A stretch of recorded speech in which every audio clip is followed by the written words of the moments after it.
car ce n'est pas par une volonté d'homme qu'une prophétie a jamais été apportée, mais c'est poussé par le Saint-Esprit que des hommes ont parlé de la part de Dieu.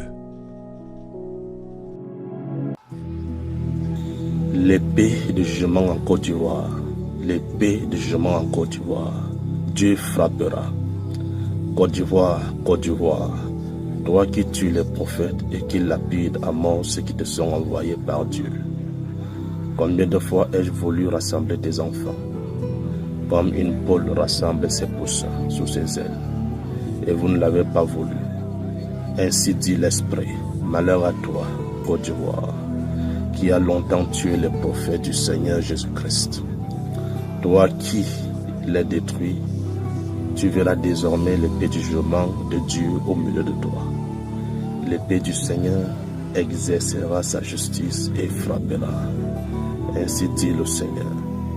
Aussi vrai que je suis vivant, vous verrez cette parole s'accomplir sous vos yeux. Je frapperai les hommes, je frapperai les hommes, je frapperai la Côte d'Ivoire. Dieu frappera la Côte d'Ivoire. Je frapperai tous les coupables, dit le Seigneur. À cause de mes serviteurs les prophètes, je bouleverserai le pays.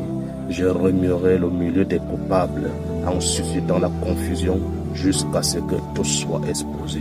Je ne m'arrêterai pas jusqu'à ce que tout soit frappé. Ne touchez pas à mes oins, ne faites pas de mal à mes prophètes. 1 Chronique 2, 22. 1 Chronique 16, 22. Côte d'Ivoire, tu connaîtras la crainte du Seigneur et tu sauras que c'est moi qui ai oint mes serviteurs. L'épée du jugement frappera ton pays et l'Esprit dit, Seigneur, sois sans pitié, frappe et détruis tous les ouvriers d'iniquité. Tous les ennemis de tes prophètes, sois sans pitié, Seigneur Jésus. Exhortation. Veuillez m'écouter attentivement et ne soyez pas inquiets. Exhortation. Veuillez m'écouter attentivement et ne soyez pas inquiets. Mais priez.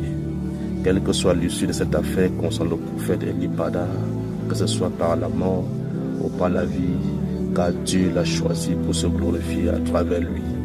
Que ce soit par sa vie ou par sa mort, Dieu se glorifie.